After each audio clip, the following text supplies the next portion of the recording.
नमस्कार आदाब, आप देख रहे हैं डीएस समाचार। सच बोलता चौथा स्तंभ। राजधानी लखनऊ में सरकारी कर्मचारियों का धरना। अखिल भारतीय राज्य सरकारी कर्मचारी महासंघ का प्रदर्शन। 11 सूत्री मांगों को लेकर दिया 1 दिवसीय धरना। कमल अग्रवाल बोले, कर्मचारियों की समस्याओं पर सरकार ध्यान दे। मुख्यमंत्री और प्रधानमंत्री को सौंपा गया ज्ञापन। चेतावनी मांगे न मानी गई तो होगा बड़े स्तर पर आंदोलन। कमल अग्रवाल अध्यक्ष।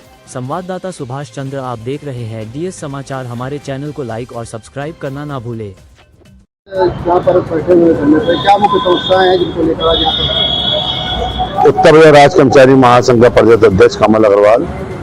आज जो है अखिल भारतीय राज्य सरकारी कर्मचारी महासंघ द्वारा निर्णय लिया गया कि भारतवर्ष के प्रत्येक जिला मुख्यालय पर जो है आज के दिन धरना करके माननीय प्रधानमंत्री महोदय को हम हमारी जो कर्मचारियों की, शिक्षकों की समस्याएं हैं उससे हमें अवगत कराने का आदेश हुआ था। इसी के अनुपालन में आज उत्तर प्रदेश के भी विभिन्न जिलों में ये कार्यक्रम हो रहा है और उत्तर प्रदेश की राजधानी लखनऊ में हम ये कार्यक्रम आज यहाँ सभा करके माननीय प्रधानमंत्री महोदय एवं माननीय मुख्यमंत्री महोदय को ज्ञापन हम सौंपेंगे। हमारी मुख्य मांगों में हमारी पुरानी पेंशन है, हमारा जो सुप्रीम कोर्ट द्वारा आदेश करा गया पुरानी पेंशन सेवाएं जोड़कर देने का वो मुद्दा है। हमारे एपीएस के कर्मचारी हैं उनको पुरानी पेंशन देने की बात है। इसके साथ ही एक सबसे बड़ी विडंबना है, हमारा एक देश एक जीएसटी, एक देश एक चुनाव। फिर एक देश में 3 तरह की पेंशन क्यों? जो हमारे सांसद विधायक हैं वो पुरानी पेंशन लेंगे, 2005 के बाद का कर्मचारी जो है वो न्यू पेंशन लेगा। उसके बाद सरकार अब एक यूपीएस लाई है, पेंशन स्कीम लाई है कि अब एनपीएस को यूपीएस में परिवर्तन किया जा रहा है।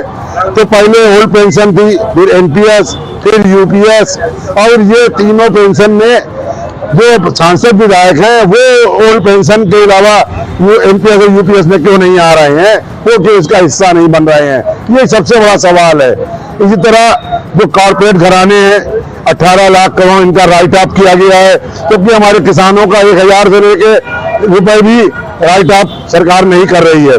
किसान आत्महत्या कर रहे हैं। कहीं ऐसा ना हो कि भविष्य में मेरी आने वाली पीढ़ी ये कहे कि खाना जो है वो स्विगी और जोमेटो से आता है। एक समय की बात है कि माननीय प्रधानमंत्री जी ने, जो मोदी जी हैं हमारे, उन्होंने कहा कि जो हमारे देश में गिग वर्कर्स जॉब कर रहे हैं ये गौरव में समय है, हम इसमें हर्ष महसूस कर रहे हैं। मगर बड़े शर्म के साथ आज हम ये राज्य कर्मचारी महासंघ के बैनर में कह रहे हैं, जो हमारा गिग वर्कर्स है वो सुबह 8 बजे से लेके रात के 12 बजे तक मोटरसाइकिल की रेस लगा रहा है और फ्लैटों में 4वीं, 5वीं, 8वीं मंजिल पे जाकर पिज्जा और जोमेटो और स्विगी से, अमेजॉन, फ्लिपकार्ट से सर्व कर रहा है। उसकी लाइफ क्या है? और जो उसने 1 लाख रुपए की बाइक खरीदी होगी 3 साल की किस्तें देने के बाद, उसकी वो एक बाइक की किस्त भी अदा करने के बाद उसकी बाइक की कीमत नहीं बचेगी। ये उसकी स्थिति है। दूसरी तरफ जो कॉर्पोरेट घराने जो प्राइवेट जॉब दे रहे हैं, उन जॉब में जानकारी हुई है कि 3 बार से ज्यादा वॉशरूम में जाना मना है, 3 बार से ज्यादा पानी पीना मना है। इसके साथ ही आप ये मेट्रो देख रहे हैं, आप ये मॉल खुल गए हैं, इन मॉल में जो वर्कर्स काम कर रहे हैं उन वर्कर्स पे बैठने की व्यवस्था नहीं है।